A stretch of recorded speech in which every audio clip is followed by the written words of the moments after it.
बिस्मिल्लाहिर्रहमानिर्रहीम। अस्सलाम वालेकुम। मैं हूं मुज़म्मिल इजाज़ और हम सीख रहे हैं कार्टून एनिमेशन। तो आज इसकी वीडियो में हम सीखने जा रहे हैं कि हम किस तरह से करैक्टर को मूव कर सकते हैं जो कि प्री डिफाइंड फंक्शन इसके अंदर दिए हुए हैं और हम किसी भी करैक्टर को कोई भी मोशन दे सकते हैं। तो बहुत ही ज़्यादा आसान है। तो सबसे पहले हम एक करैक्टर ले लेते हैं और उसको फिर हम मूव करके देखते हैं। सबसे पहले एक्टर आ गया और यहाँ पे हम करैक्टर ले लेते हैं। करैक्टर और करैक्टर के अंदर यहाँ पे आप कोई भी करैक्टर ले सकते हैं। फॉर एग्जांपल मैं जो है ये वाला करैक्टर ले लेता हूँ और इसको यहाँ पे रख देता हूँ। अब यहाँ पे आपने देखना है कि यहाँ पे जो है फ्रेम 1 दिया हो ताकि पहले फ्रेम के ऊपर ही यहाँ पर आए। तो मैं इसको यहाँ पर इस तरह रख देता हूँ। अब रख दिया यहाँ पर। अब हम इसको जो है हम इसको मोशन देना चाहते हैं तो यहाँ पे एक इफेक्ट्स या यहाँ पे जो है प्री डिफाइंड दी हुई चीज़ें हम उनको यूज़ करके इसको हम एनिमेट करेंगे। एनिमेशन में गया, मोशन में गया और यहाँ पे G3 पे गया और यहाँ पर आप देख सकते हैं कि जो दिया हुआ है करेक्टर्स उनमें ये सारे चीज़ें दी हुई हैं। तो यहाँ पे मैं ये ले लेता हूँ साइड। तो ये देखें ये भी स्टैंड पॉज में अगर हम लगाना चाहते हैं तो ये स्टैंड है।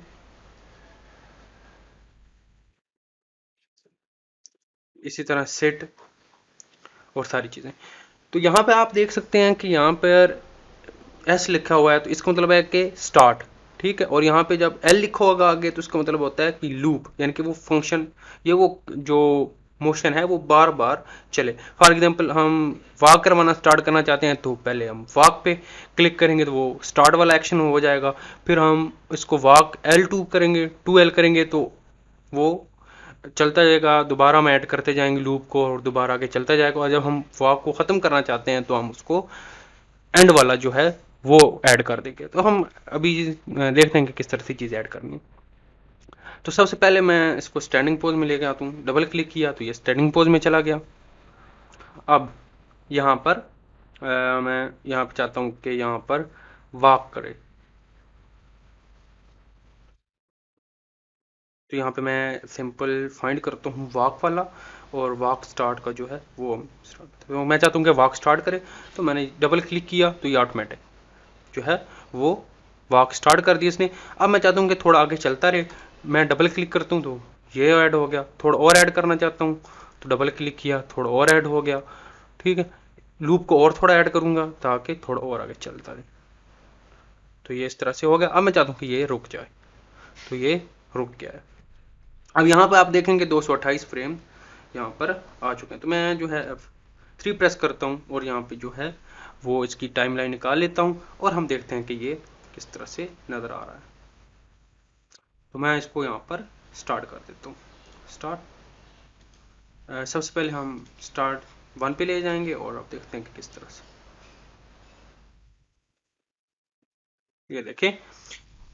अभी ये आप खुद सोचें कि ये सेम अगर एनिमेशन आप किसी और सॉफ्टवेयर के अंदर बनाते तो उसके अंदर क्या होता कि आपका सारा दिन लग जाता एक टांग को हिलाते हिलाते। तो आपने 1 मिनट के अंदर इसको पूरा मूव करवा लिया है। तो और बहुत ज़्यादा एक्शन है इसके अंदर, हम और थोड़े से एक्शन ऐड करके देख लेते हैं। थोड़ा ख्याल किया करें इन फ्रेम्स का। यहाँ पे अगर मैं मोशंस में हूँ तो ये आप देखें कि ये जो मोशन है ये मैंने ऐड किया हुआ है सारे। तो ये कहाँ पे ख़त्म हो रहा है उससे आगे हम ऐड करेंगे। तो मैं आल्ट प्रेस करके मैंने जूम आउट कर लिया थोड़ा ताकि नज़र आए। तो ये जो है यहाँ पर ख़त्म हो रहा है कितने फ्रेम पे, 200 तकरीबन 26 पे। तो मैं चाहता हूँ कि इसके आगे वो ऐड, तो यहाँ पे हमने रखा इसके आगे बाकी जो चीज़ें हैं वो ऐड होंगी।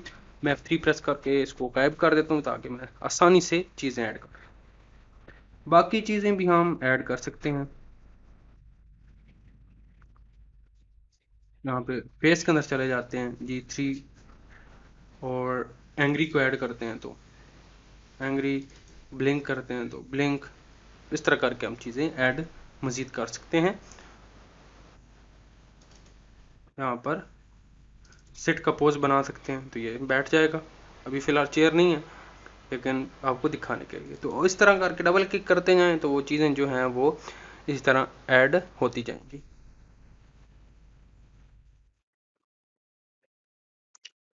तो अभी जो है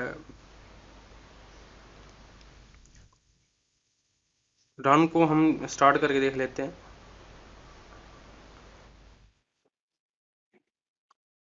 कि रन स्टार्ट, ठीक है। तो मैं कहता हूँ कि ये दौड़ना शुरू कर दे, ये दौड़ना शुरू कर गया। मैं चाहता हूँ कि ये दौड़ता रहे, कितना दौड़ता रहे, इसके ऊपर मैं डबल क्लिक करता जाऊँगा, इतनी है वो ऐड होता जाएगा। ठीक हो गया। अब मैं चाहता हूँ कि वो रुक जाए, तो मैं कहता हूँ कि रन एंड हो जाए, तो वो एंड हो गया। अब हम सबसे पहले यहाँ पे क्लिक करेंगे तो ये हम फ्रेम 1 पे चले गए और यहाँ पे हम इसे चला सकते हैं।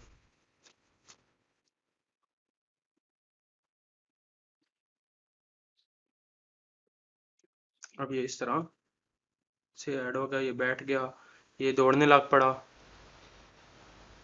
ये रुक गया।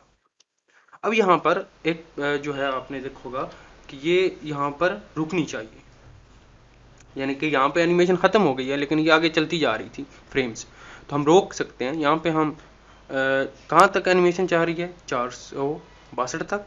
यहाँ पे हम क्लिक करेंगे सेटिंग पे और यहाँ पे हम लिखेंगे कि 462 तक ये चले, तो यहाँ पर 462 तक ही ये जाएगी, इसके आगे ये चलकर नहीं जाएगा। तो यहाँ तक इस तरह करके भी आप कर सकते हैं।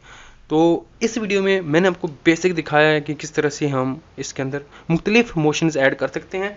अब यहाँ से सारी ट्राई करेंगे ऐड करके बारी बारी कि हम किस तरह से जो है वो उसको मूव करवा सकते हैं।